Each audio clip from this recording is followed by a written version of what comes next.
soy Rita, vengo de Nepal y nació en un pueblo de Sindupalso, Botechor.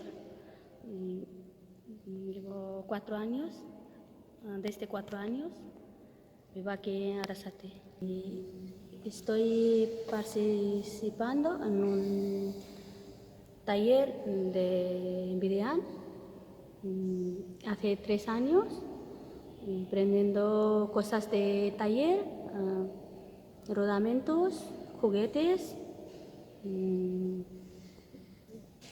y de comida de Euskadi, y aprendiendo idioma de castellano porque mi país no habla castellano, es idioma nepalí. Por eso para nosotros necesito idioma para hablar, para encontrar un trabajo y eso.